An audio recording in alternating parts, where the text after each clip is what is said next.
Je l'écoute parce que c'est un album dont on m'a beaucoup parlé, qui est souvent une référence. Alors pas que je sois obsédée par Marty Suprême en ce moment. T'as vu ma frange, je l'ai coupée toute seule. Ah, c'est pour ça. En tout cas 2024, j'ai vraiment consommé la musique. Pas mal une année d'apprentissage de mon système hormonal. C'est dur quand vous aimez vraiment ce que vous faites, de sentir que votre corps et votre tête ne veut pas suivre. Quel sacrifice je fais en fait dans ma vie. Bien sûr, je vais vous montrer mes ongles juste après, attention. Salut, je m'appelle Juliette, j'ai 25 ans, je suis en études de cinéma d'animation 3D. Dans ma vie, je veux faire des clips de musique, je veux faire partie de l'industrie musicale. Et je dirais que je suis un peu obsédée par ce que je fais. Et j'en ai marre d'avoir peur de montrer ce que je fais. Et comme je suis parfois un peu intense dans le fait de vouloir faire des trucs, je fais un peu des burn-out, je dirais. Ça a été un peu le cas là, cette semaine. J'avais envie de documenter ça parce que je pense que c'est important de documenter des passages de sa vie. Pour soi, pour les autres, bref. Donc, cette semaine, l'objectif c'est de se remettre bien en faisant des trucs parce que je ne sais pas m'arrêter et je ne veux pas m'arrêter. Il est hors de question que je m'arrête. Et là, je lis Bell Hooks. C'est pas le meilleur que j'ai lu d'elle. Je vous conseille vraiment à propos d'amour. Celui-là résonne beaucoup moins avec moi. C'est important de se nourrir de plein de médias différents et la lecture, ça en fait partie.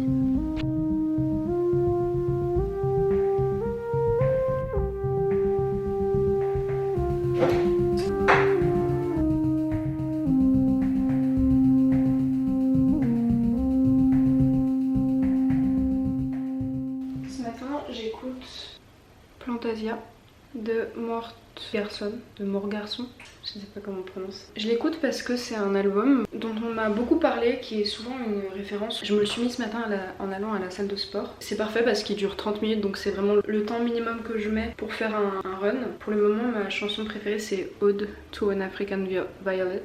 C'est un album de musique électronique. Je suis plus trop musique électronique depuis quelques années. Enfin, j'écoutais plus de musique électronique quand j'étais au collège ou lycée, peut-être même collège plutôt.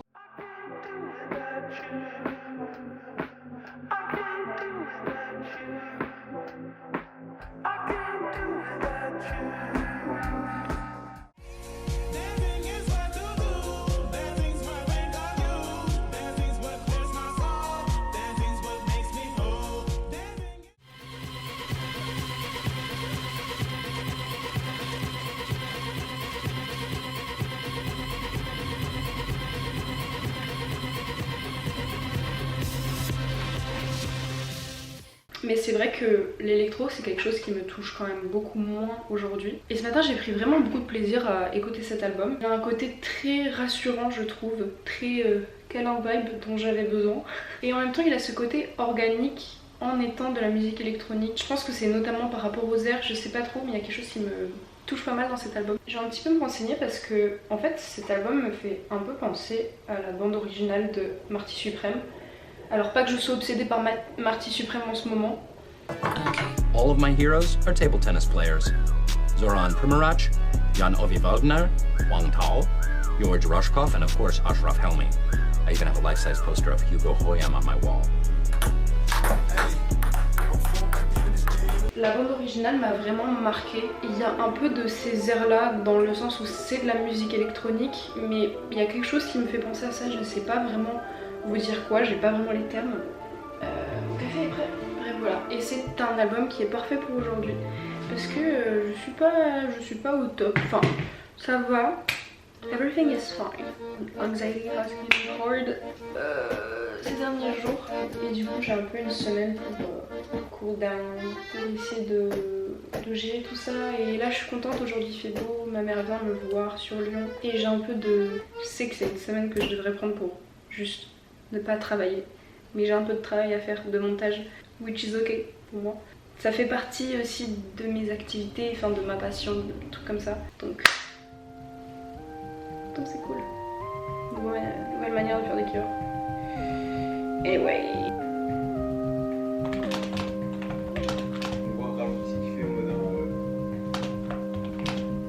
On pensait que ça pourrait être drôle, une fois que toutes les vidéos sont finies quoi.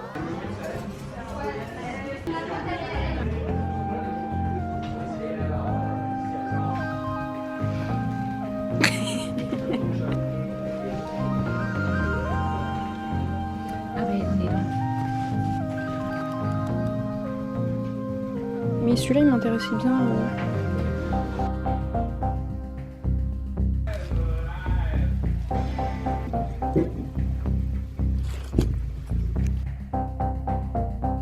Non, pas le goût.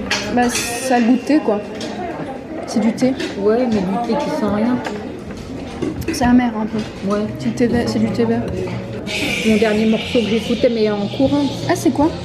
Manier David Walters. Ah oui c'est dans ta playlist course. Ouais. Bon, il y a plein de trucs complètement. Ça passe du coq à l'âne. B-52s. Tu sais que j'ai découvert il y a pas si longtemps. B-52, comme j'adorerais. Tu sais que je connaissais pas. Ouais, bah, c'est de notre époque. Ouais mais c'est hyper connu parce que c'est Ellie qui m'a envoyé. Ah oui. Rapper's Delight, le classique du hip-hop. Tu vois, au fur et à mesure, quand j'ai ajouté des trucs, ben, ça me fait mon. J'en ai beaucoup. Hein. C'est toi qui m'en avais parlé de Voyou. Tombe la pluie. Ah ouais, ça j'adore aussi. J'adore Feu Follet de Flavien Berger. J'adore.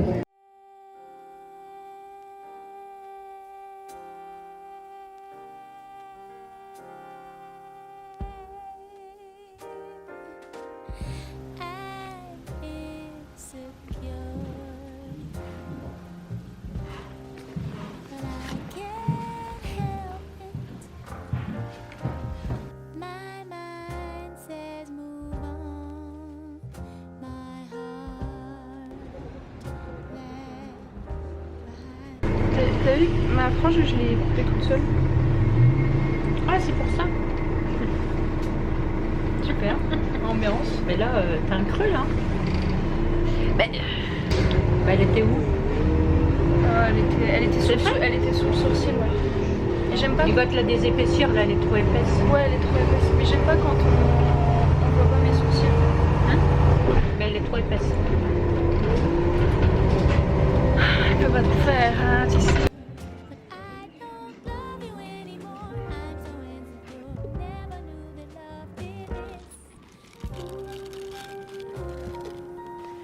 Ça devrait être pas mal.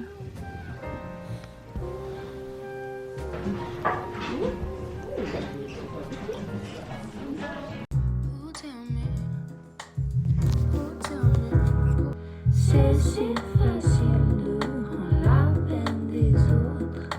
Éteins-moi ce fou, ne rejette pas la faute. C'est si facile de rendre la peine des autres. Oh tell me why, oh tell me, oh tell me, oh tell me why. Bah ouais, je me pose. Ce matin, j'ai écouté un album de Oli Brune qui est sorti le 27. J'ai écouté l'album High Hopes.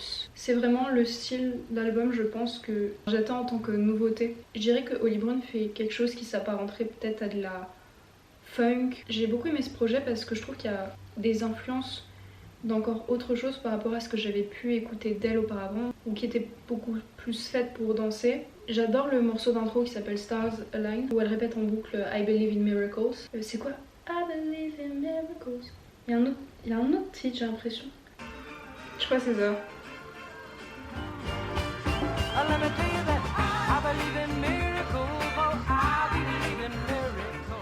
Je pense que cette phrase peut faire référence à plein d'autres titres. Moi j'avais I Believe in Miracles de Marc Capani. Voilà, dites-moi si ça vous fait penser à d'autres morceaux. Il y a le morceau de I Believe in Miracles, I Use Sexy Thing de Hot Chocolate. C'est une phrase qui est beaucoup réutilisée. Bon bref, c'est des mots, mais... j'ai réussi à terminer ma phrase. Bref, c'est une phrase répétée en boucle et qui m'a juste fait du bien à entendre. Il y a aussi d'autres morceaux que je trouve qui ont d'autres inspirations beaucoup plus R&B qui m'ont fait penser un petit peu à Erykah Badu. Alors est-ce que c'est parce que je me suis remise Erykah Badu dernièrement aussi? Peut-être. Et je pense que ça fait partie de toute manière d'une référence assez importante pour beaucoup d'artistes qui font ce genre. Probablement qu'il y a aussi de ça, voulu ou pas voulu. Du morceau The Best For You. J'aime aussi beaucoup City Lights. Parce qu'il y a un shift dans le morceau qui je trouve passe trop bien d'un truc peut-être un peu plus onirique à quelque chose de plus joyeux et funky justement. Et c'est vrai que cet été j'avais beaucoup écouté le morceau Fair Game. J'ai vraiment aimé ce qu'apportait cet album par rapport à tout ce que j'ai pu entendre d'elle, où c'était toujours effectivement des trucs beaucoup plus dansants, et là où je sens qu'il y a quelque chose de beaucoup plus personnel qui m'invite un petit peu à m'intéresser à qui est Holly Brune. J'imagine qu'elle est française parce qu'elle a fait beaucoup de feats avec Dabble, enfin, moi en tout cas c'est comme ça que je l'ai connue. Et bref, c'est pas le sujet de cette vidéo. Je sais pas si je suis très casquette aujourd'hui, bon, on s'en fiche un peu. J'ai fini également le livre, celui-ci, La volonté de changer. C'est un livre qui parle essentiellement de l'inclusion de l'homme avec un petit H, dans le féminisme et enfin de sa prise en compte, de la prise en compte de la douleur et des préoccupations que peuvent avoir les hommes au sein d'un système patriarcal. J'ai trouvé ce livre intéressant dans le sens où je pense que c'est un livre qui m'est pas destiné. Au début j'ai eu du mal à accrocher parce que justement je pense que les choses étaient mise dans une perspective dans laquelle je m'y reconnaissais moins. Moi j'aime toujours bien Bell Hooks parce que je trouve que c'est une vision du monde, une vision des luttes d'anti-oppression, comment on dit ça. Enfin bref, c'est une représentation des luttes qui a beaucoup d'espoir, qui prône beaucoup l'amour, le respect. Les valeurs qu'elle met en avant sont vraiment très belles, donc même si j'ai pas 100% accroché avec ce livre et comment c'est écrit, parce que je trouve qu'il y a des passages où ça manque de factualité. Son écriture est principalement autour du féminisme, mais je trouve qu'elle aborde beaucoup d'autres choses, beaucoup la famille, les relations, du coup c'est vraiment intéressant. Et je vais commencer ce bouquin-là de Benjamin Veil, À qui profite le sale, qui parle du sexisme, racisme et capitalisme dans le rap français. Et j'ai revu cet ouvrage en regardant le conte d'une fille qui parle de musique, et elle parlait de différents bouquins qu'elle a lus en rapport du coup avec la musique, l'industrie musicale. Et pour terminer, j'ai découvert une chaîne YouTube, pareil, d'une... Comment on dit? C'est pas une influenceuse, j'aime pas le terme influenceuse, c'est une passeuse d'informations. J'en ai aucune idée. Chroniqueuse, je crois. C'est sous cette profession que je l'avais vue la première fois, en tant que chroniqueuse pour une émission avec André Manoukian, dans lequel elle lui fait découvrir des morceaux et lui va donner une approche analytique du morceau sur des morceaux qui sont populaires. Je suis tombée sur une vidéo YouTube de cette fille qui s'appelle Yela. J'aime beaucoup son format parce que ce sont des vlogs où dans chaque vlog il y a quand même un fil conducteur. Je vais vous donner un exemple, il y a une vidéo dans laquelle elle découvre... comment il s'appelle? Bob Dylan.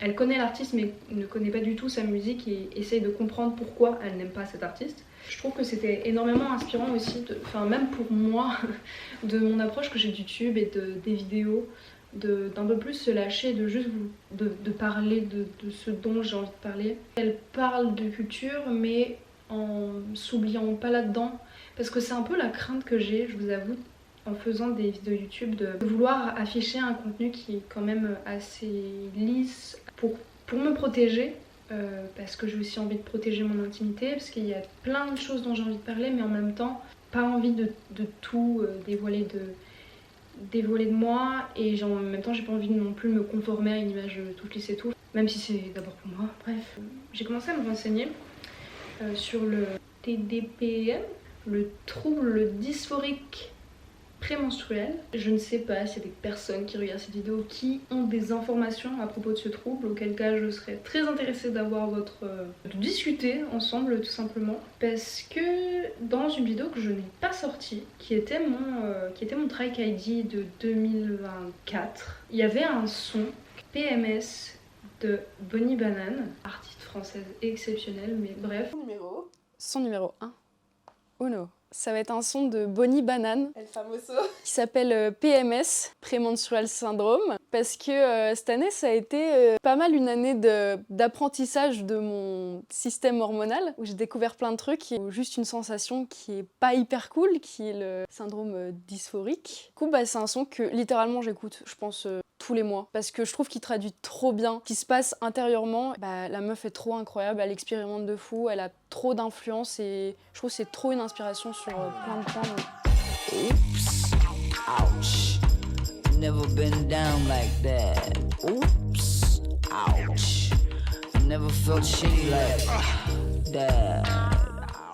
Dans lequel je parlais un peu du trouble dysphorique prémenstruel. C'est un petit peu difficile sur certains troubles, certaines pathologies, je trouve en tout cas avec les réseaux sociaux, de légitimiser certains trucs, parce que moi je suis la première à pas vouloir m'assimiler à une pathologie, parce que je trouve qu'on le fait énormément sur les réseaux sociaux et ça en vient à dire que le monde va mal et du coup tout devient un peu pesant. Je sais pas si je me fais comprendre quand je dis ça. Et du coup j'avais un peu conscientisé le fait que quand j'approche de mes règles, je me sens pas bien de ouf quoi.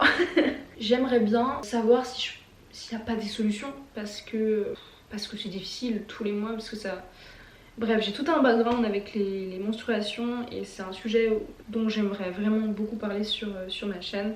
Ça a été un des moteurs aussi de me remettre aux vidéos, c'est parce que, encore une fois, il y a des trucs dont j'ai envie de parler et je me dis j'aimerais bien être la fille que j'aurais aimé voir sur YouTube, tu vois. Et voilà, c'est en cours de recherche et je suis hyper ouverte à la discussion.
Je suis allée sur le marché.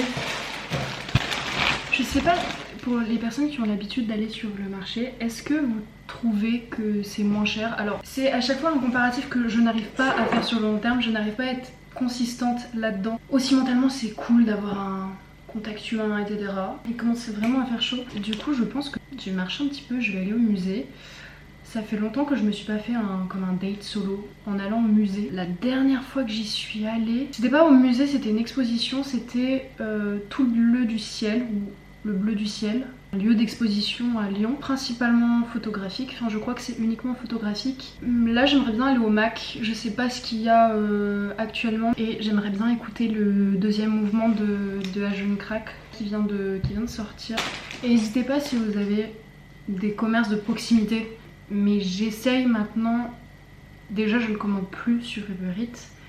Ça c'est je veux dire c'est un gros changement dans ma vie, mais déjà de me dire que je fais l'effort de me faire à bouffer pour moi et que je commande pas. Ça m'arrive d'acheter des trucs ou d'aller au resto, tu vois, enfin de manger à l'extérieur, mais je préfère donner mon argent à des commerces de proximité. Bref, et de revoir ma manière de manger. Enfin, du coup je m'adapte plus avec ce qu'il y a autour de chez moi, mais je trouve que c'est mieux. C'est tout. Je suis qui pour... j'ai l'impression de faire une leçon. Carottes, chips de la nature, écoutez-moi bien, chips de la nature. Ça, l'huile d'olive pro sel. Comme une chope qui revient de la haie. Je rappe pour les gens, je m'embalèque de la haie. On roule doucement avec les vitres baissées. T'as cru qu'on allait te drive-by. Je passe dans la rue où y a les schlags qui se plient. Les éléphants roses ils doivent être magnifiques. Il me demande un feu, une étoile dans les yeux. Il veut juste s'allumer comme un feu d'artifice. J'ai plus les pieds sur terre, je suis dans des Jordan Cars. Toute la zone à pote. Je connais toute la mode. Comme si je voyais du dessus, comme si j'étais déjà deuil. J'ai trop marché, mes semelles s'ouvrent. Écouteurs à fond, il se peut que je devienne sourd. Je fais un tour, je me change les idées. Et un billet par terre, je vois des gens hésiter. Je fais un tour. Je rentre et je me dis que j'irais bien faire un tour. You, reste ici ma puce. Reste ici. Je vais tenir en fait. Alors petit débrief de ma sortie musée au MAC. Du coup je suis allée voir 3 expositions. Celle qui m'a le plus marqué c'était celle d'Andrea Giannoli. Ah là, c'était Giulia Andreani. Voilà, pas Andrea Giuliani. Giulia Andreani, enfin en tout cas celle que je vous recommande. Je pense pas que c'est une exposition qui va toucher tout le monde. C'est une exposition où tous les tableaux étaient faits d'une seule couleur. Le gris pen, donc qui tient son nom d'un peintre dont le nom était Pen. En fait c'est très particulier comme sensation parce que ça donne un côté effectivement très froid aux peintures et il y a beaucoup de représentations de la guerre froide. Enfin en tout cas Giulia Andreani s'est beaucoup intéressée à la période du coup de guerre froide. Effectivement l'usage de cette couleur donne un côté vraiment très troublant parce que en même temps il y a un côté très photoréaliste. Il y a beaucoup de figuratifs dans ses peintures et c'est assez troublant quand elle joue justement avec le média de peinture, d'avoir des couleurs, d'avoir des partie de visage effacée parce que ça renvoie aussi à tout un côté d'impression. Moi il y a un tableau qui m'a... Il y a plusieurs tableaux qui m'ont marqué parce qu'elle met en partie l'invisibilisation des femmes en avant dans ces tableaux et également toutes ces personnes qui sont mises dans l'ombre dans les grandes parties de l'histoire et qui ont une place importante dans l'histoire. Mais il y en a un qui m'a beaucoup marqué, c'était... en fait j'ai pas remarqué mais c'était le tableau qui est le premier tableau mis en avant de l'exposition qui est 5 pin-up qui mangent un plat de spaghettis. Ce tableau, alors c'est peut-être du fait que je suis touchée par les troubles du comportement alimentaire. Dans ce tableau t'arrives pas à savoir si elles les mangent ou si juste elles régurgitent leurs spaghettis. Donc il est assez troublant. Il y en avait un autre qui m'a marqué qui sont des petites filles entre lesquelles il y a des sortes de figures, tu sais pas ce que c'est et des couleurs et ça m'a beaucoup marqué. Je sais pas vous mais moi c'est assez rare que j'aille à une exposition en tout cas de peinture et qui me marque vraiment ou qui me trouble ou qui me fasse vraiment ressentir quelque chose. Je suis très sensible à toute forme d'art en règle générale mais la peinture, à part avoir un rapport de je trouve ça beau, j'ai souvent du mal à avoir quelque chose d'être vraiment genre touchée et d'avoir une réaction physique entre guillemets. Et pour le coup j'ai vraiment ressenti quelque chose, en tout cas je suis pas restée indemne. Ah oui, autre chose aussi, il y a toute une partie de l'expo où elle s'intéresse beaucoup aussi aux enfants. Je trouve ça très cool d'avoir en sujet les enfants. En tout cas c'est quelque chose qui me touche en règle générale d'avoir, parce que forcément l'enfance ça touche à quelque chose d'innocent. Je trouve que c'est toujours... ça m'émeut un peu en parlant. C'est toujours assez prenant en fait, surtout dans des contextes de guerre quand les enfants sont mis en avant parce que c'est une partie de la population qui est souvent invisibilisée dans ces contextes-là. Enfin, à travers les réseaux sociaux, on les remet beaucoup en avant pour dire regardez à quel point ça touche une partie de la population qui est totalement ignorante du monde dans lequel on vit. Et du coup c'est quelque chose qui est assez marquant et j'ai beaucoup aimé voir ça en fait dans des œuvres. Et les deux autres expos c'était, j'essaie de faire vite parce que en somme je vous laisse aller explorer tout ça, mais il y avait Encore lui qui était une rétrospective sur l'œuvre de Jean-Claude Guillaumont qui est quelqu'un qui a beaucoup participé dans la diffusion de l'art contemporain à Lyon. Globalement, alors c'est très drôle parce que moi ce que j'aime aussi dans les expositions c'est d'avoir les réactions un petit peu autour des gens, enfin comment les œuvres sont reçues par d'autres personnes. Et le premier truc que j'ai entendu, c'est la première réflexion que je me suis faite et où j'ai pris du recul avec, c'était putain le gars il s'aime, parce que c'est littéralement son visage sous plein de médias différents, sous plein de formes différentes, et utilise lui comme sujet dans tout ce qu'il a fait. Et c'est un peu perturbant parce que en tout cas en France il y a quand même c'est quand même assez mal vu de se mettre en scène tout le temps toi et ouais d'être toujours l'objet de ce que tu crées. Ça amène à beaucoup de réflexions effectivement sur la place de l'artiste et de son ego dans une création. Ok, et la dernière exposition c'était Regard sensible, donc c'est une collection d'œuvres vidéo. Mais cette exposition est vraiment cool si vous faites partie de l'industrie audiovisuelle, que vous vous intéressez à l'industrie audiovisuelle, d'utiliser la vidéo en tout cas en tant que média vous-même. Donc forcément moi ça me touche. C'est plein d'extraits vidéo de différents artistes. C'est expliqué de manière je trouve vraiment claire et vraiment abordable ce qu'ils ont cherché à faire en fonction de leur message. Et il y en a qui sont beaucoup plus dérangeantes que d'autres, plus drôle que d'autres. Il y en avait une que où j'ai pas filmé d'extrait parce que je trouve que c'est un peu gênant et que bref il faut aller voir l'exposition. Je sais plus l'origine de l'artiste en question mais le corps d'une femme totalement dévêtie, corps d'une femme nue, hein, pour dire les termes, qui faisait du hula hoop avec un hula hoop, un cerceau de barbelé. Son corps est complètement égratigné. Des choses un peu dérangeantes comme ça où la première vidéo que vous voyez quand vous rentrez, c'est des différents mecs qui ont des nez différents et qui éternuent et qui sortent de leur pif des trucs complètement random, des lapins, des bouts de viande, des trucs.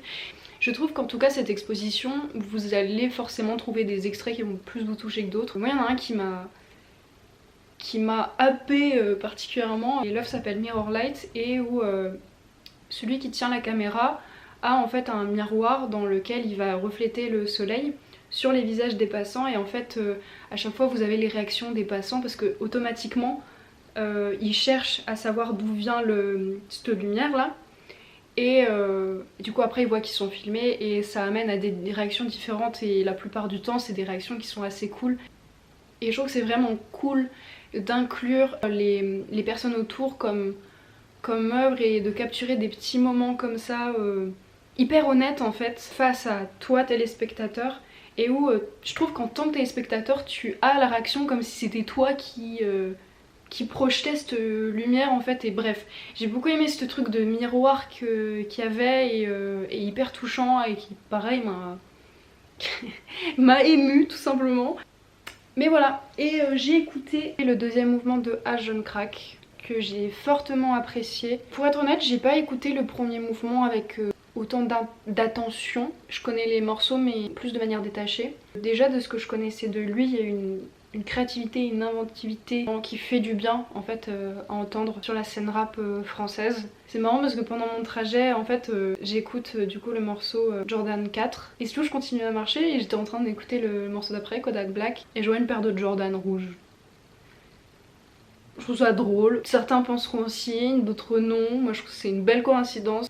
Je crois que c'est elle qui m'a le plus marqué, c'est Dogme 95. Et à un moment donné, littéralement, parce qu'il dit, la prod change, il dit non je vais la refaire mais je vais le faire sur un snare. J'ai bien aimé le fait qu'on se retrouve un petit peu de son côté, de créer en même temps que lui. J'ai aimé en tant qu'auditrice d'être connectée aussi à quelqu'un qui a plein de pensées décousues et qui va les remettre dans justement ces morceaux. Il faut que je le réécoute pour me faire un avis là-dessus, mais en tout cas moi c'est ça que j'ai bien aimé en tant que jeune créatrice, et je trouve que la cover est vraiment très très cool.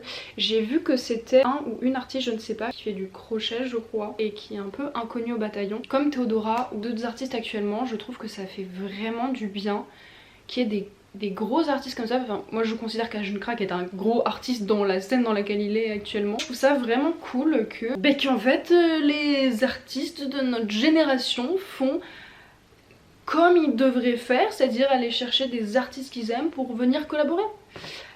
Voilà, je dis ça avec aucune connaissance de comment ça s'est fait par derrière, mais moi j'apprécie énormément ça en tant que spectatrice. Voilà. J'ai écouté le dernier album Mezze Conte, qui est de l'électro-pop, je dirais. Ouf ouf ouf.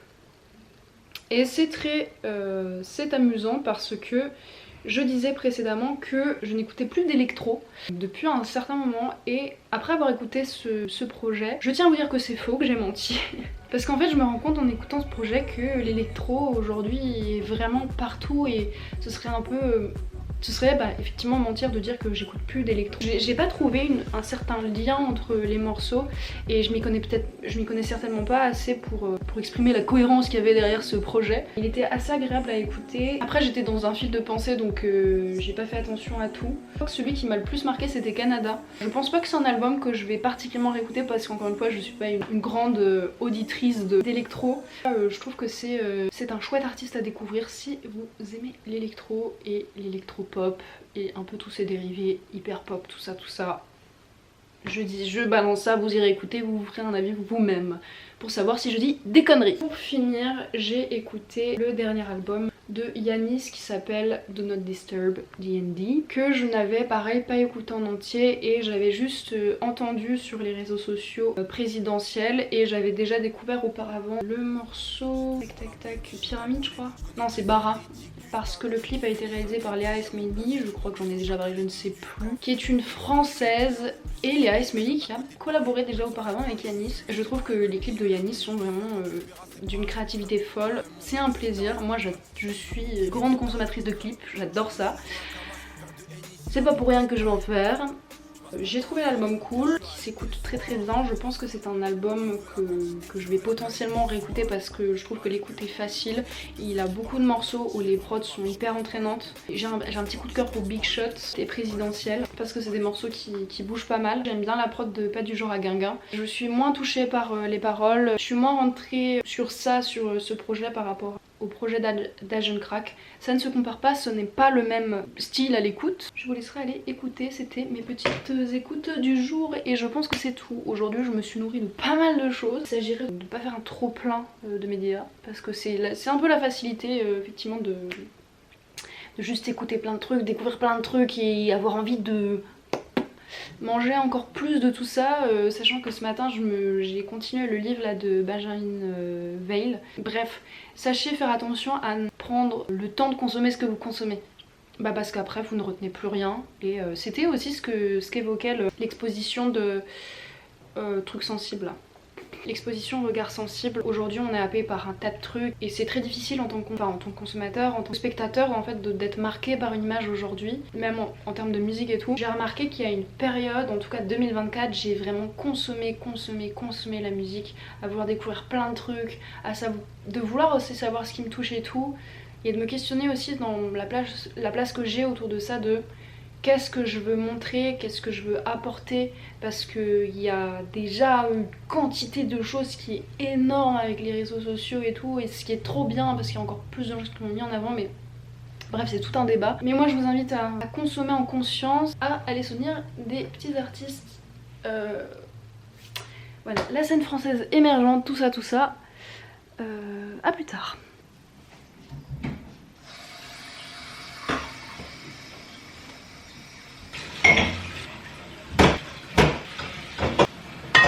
Je viens d'écouter un podcast sur les troubles dysphoriques prémenstruels de la RTS, qui est une radio suisse. Bien sûr, je vais vous montrer mes ongles juste après, attention. Il n'est pas question de parler que des choses sérieuses en fait, même si les ongles c'est très sérieux. Et il y a du bruit dehors et ça m'énerve.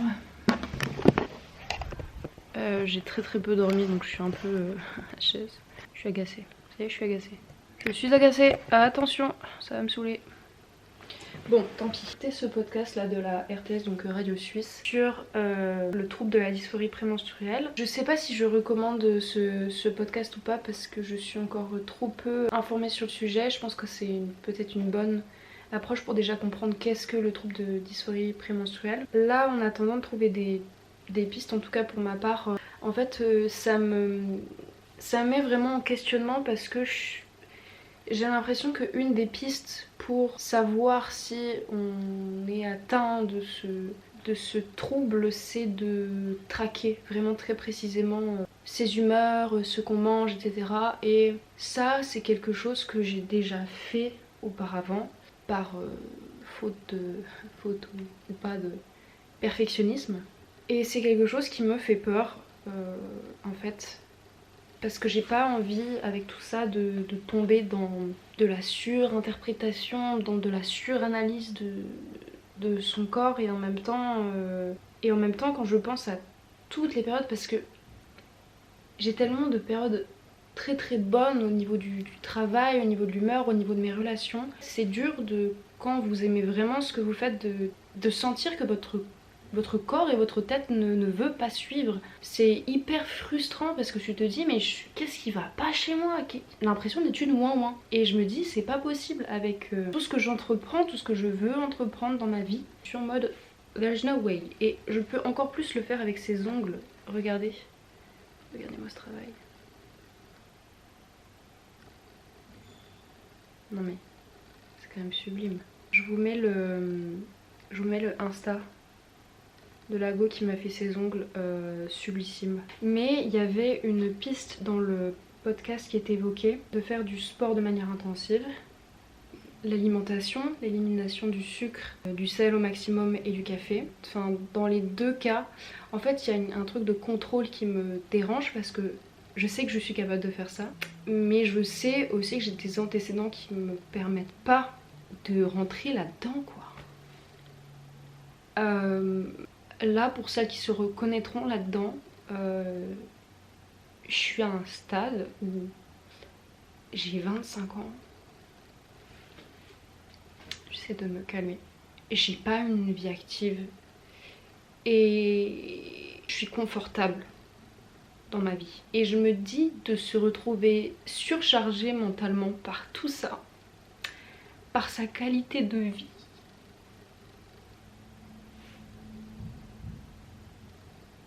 Je m'en fous, je vais le montrer. Je m'en fous, je vais le montrer parce qu'il faut en parler en fait et j'ai besoin de trouver des gens qui connectent à ça et que vous montrez que vous n'êtes pas seul. Et de se dire qu'en fait il y a beaucoup de gens qui sont dans la précarité. Et qu'en fait si tout ça, si on faisait un peu plus attention à ces soucis-là, si on était plus renseigné sur peut-être le corps féminin, je sais pas à quel point je dis des conneries en fait. Mais la dernière fois que j'en ai parlé à un médecin, la chose qu'on m'a recommandé c'était de prendre la pilule, voilà. Et je me dis en fait c'est une solution qui est acceptée par des femmes et où on n'a pas une éducation à l'alimentation, au bienfait du sport et enfin bref, où je suis je pense formée sur toutes ces clés là. Malgré tout en fait dans le système dans lequel je suis, je vais encore mettre sur le tapis le capitalisme, mais en fait je me pose la question, c'est pas j'ai pas envie d'émettre de jugement, j'ai pas le choix que de trouver des solutions dans le monde dans lequel je suis parce que le monde il va pas changer du jour au lendemain, tu vois. Et en fait je me dis, est-ce qu'il y en a une, est-ce qu'il y a une solution, est-ce que la solution c'est l'indépendance, est-ce que la solution c'est de quel sacrifice je fais en fait dans ma vie pour être au mieux que je puisse être.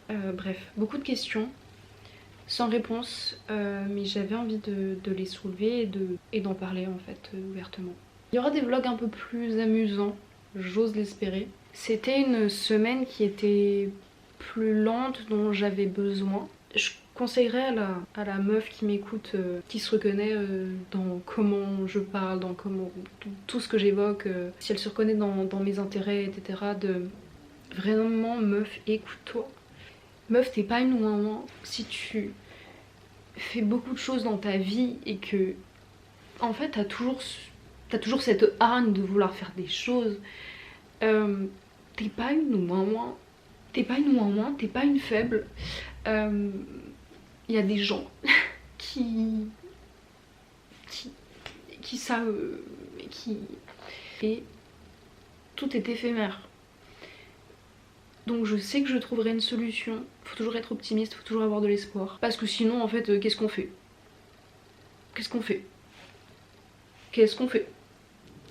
Entoure-toi, parle à des gens, vois le monde, vis. C'est important de vivre. Et je vais faire ça jusqu'à la fin de la vidéo. Parce que ce travail mérite d'être montré. Aussi, tout travail mérite salaire. À partir du moment où tu fais du bon taf, que ça plaît aux gens, qu'il y a de la demande et que tu mets du cœur, tout travail mérite salaire dans ce fucking monde. Tu arrêteras de demander de la thune si tu veux lorsque tu pourras vivre sans argent. Mais pour le moment, tu ne peux pas. Est-ce que c'est quoi? Ah là là là là, je fais du vélo et j'en ai rien à foutre, je finis en cringe. Sur ce, moi je vous fais plein de gros bisous. Continuez de vivre, continuez de faire ce qui vous anime, continuez vos fucking projets. Envoyez-moi plein de bisous. All that talk, you don't act like you want it, but your eyes doing it hard again. When I cry, I think it through, I get by and I do it all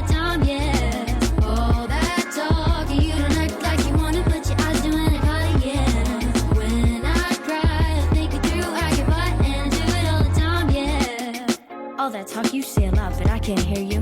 When I was younger, wish that I could disappear too. Enjoy your younger years is what you always told, but no matter how slow.